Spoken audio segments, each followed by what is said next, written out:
Hey, what's up, everybody? Welcome back to News Dose. And Xbox fans right now seems to be a little bit disgruntled over a reveal that was just made today. Now, I feel like this announcement was fairly obvious, but the reaction, however, seems to paint a different story. So we're going to get into all of that, as well as some new, exciting Nintendo Switch games, because it is Pokemon Day, and they announced 2 new games that look very promising, to say the least.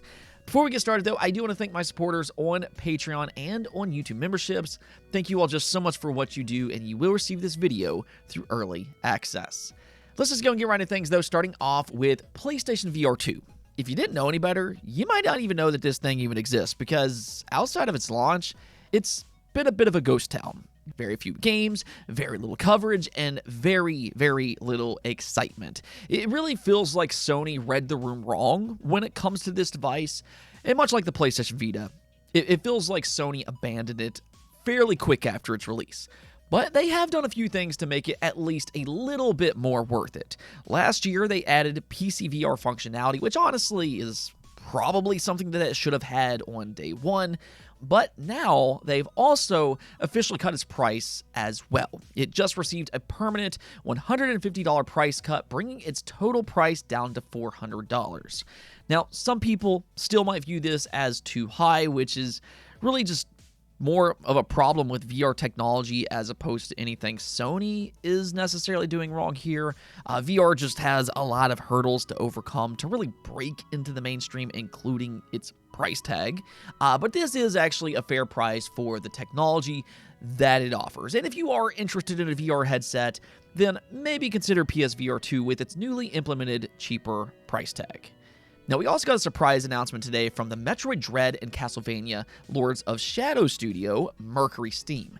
Now, their next game is much more akin to the Lords of Shadow series, but instead, this is their own take, being a brand new IP. It's properly named Blades of Fire because you play as a character who has a unique ability to wield the hammer of the gods, letting him forge new, powerful weapons. Now, that was a big focal point in the trailer, as you can see, and I mean, the combat, it looks brutal, and the visuals look good.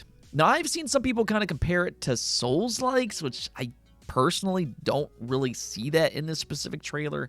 I mean, it's a little too easy to label everything as a Souls-like in today's era. But the cool thing about its reveal is that it's only a few months away before we officially get it in our own hands. Yeah, that's a bit of a rarity for modern games, but it will launch on May 22nd for the PlayStation 5, the Xbox Series, and for PC. Now, unfortunately, it is an Epic Games Store exclusive.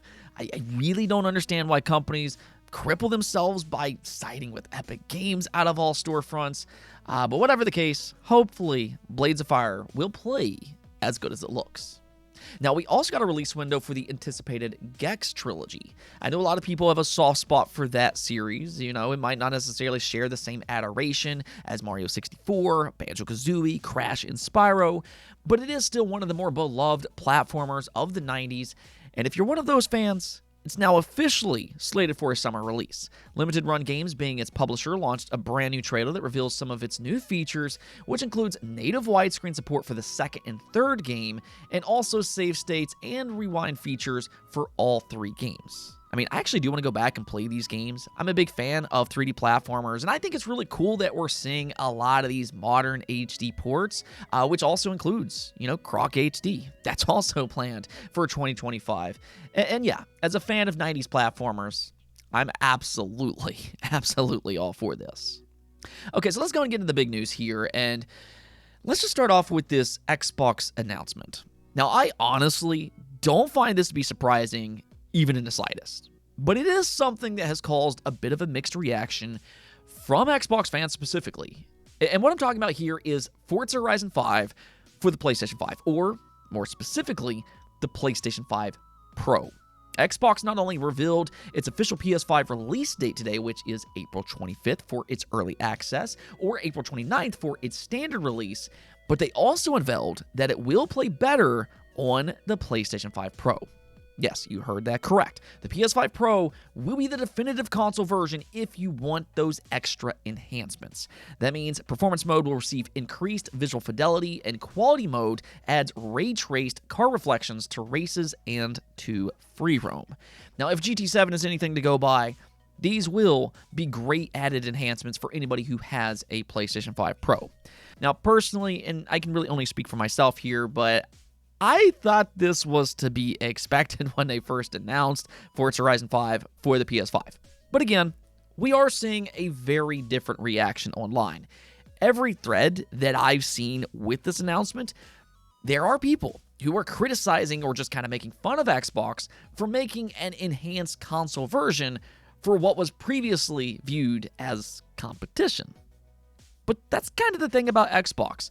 That's not really their mentality anymore. They don't really view PlayStation as competition in the same way that they did here just a few years ago.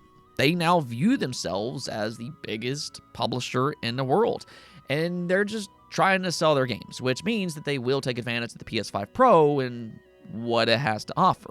They're kind of done with the console war, and they're moving into this more unique position that we haven't really seen from a console manufacturer before. That's one of the main reasons that we keep seeing these controversies, these heated topics. But I do think this is just another indictment to what their plan is. So in all honesty, this is probably going to be a trend over the next few years until the eventual next generation Xbox. Now, that's rumored for 2026. Whether that's true or not, we'll have to wait and see.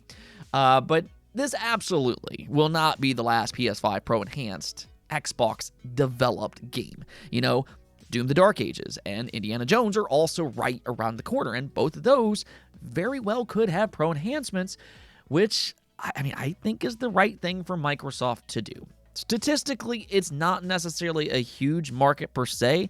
Most of the market is going to opt out for the standard PlayStation 5, but it is a very hardcore piece of the market that's more likely to buy into games. And when they see that Pro Enhanced tag, they will be more encouraged to buy in. And I will say this much, Forza Horizon 5 is automatically going to be one of the best racing games for the PlayStation 5 as soon as it releases.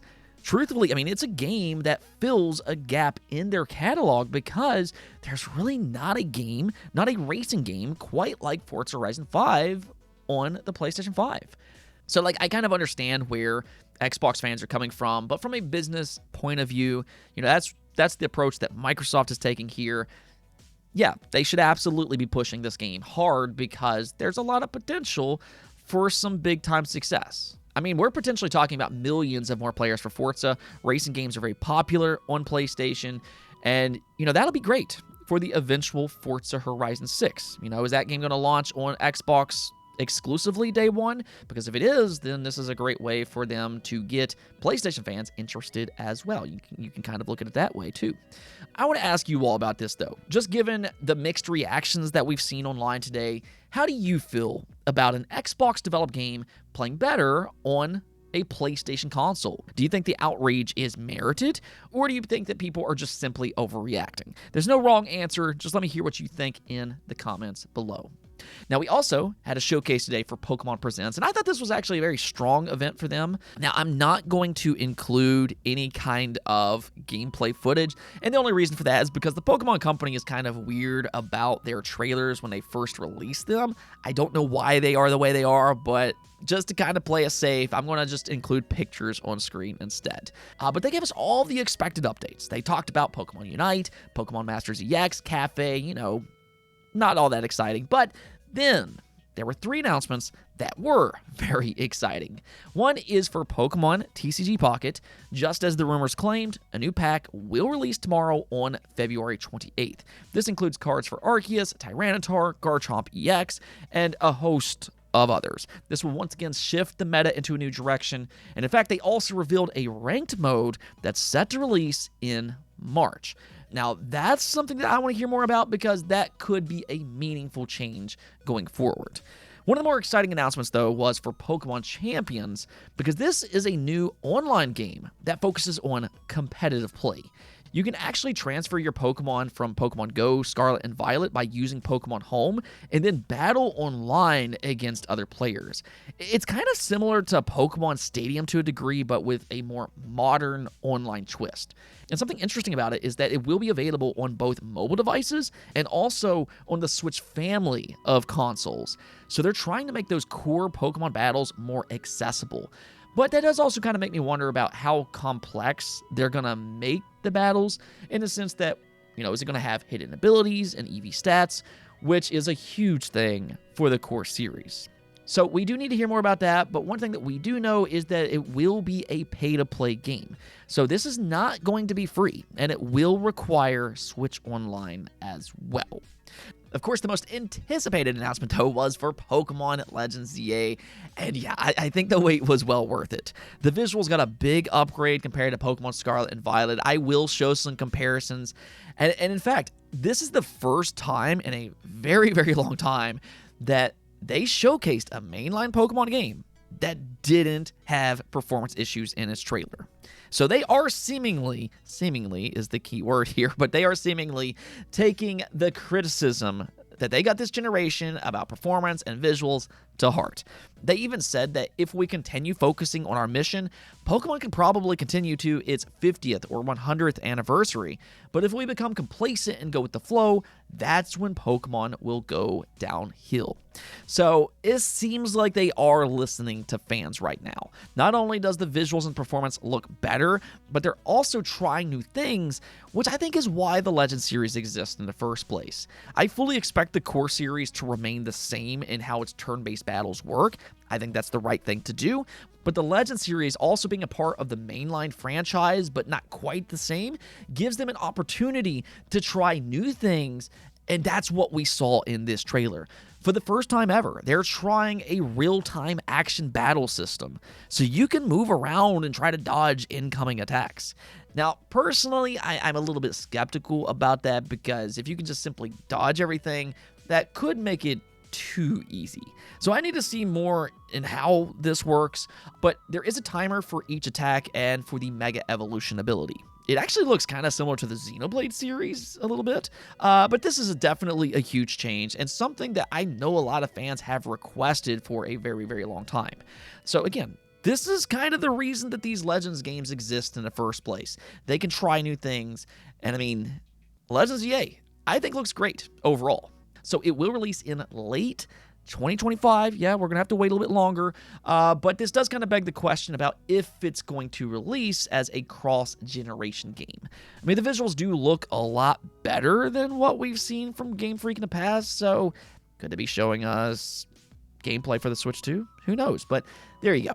It's going to be a fun year for us Pokemon fans.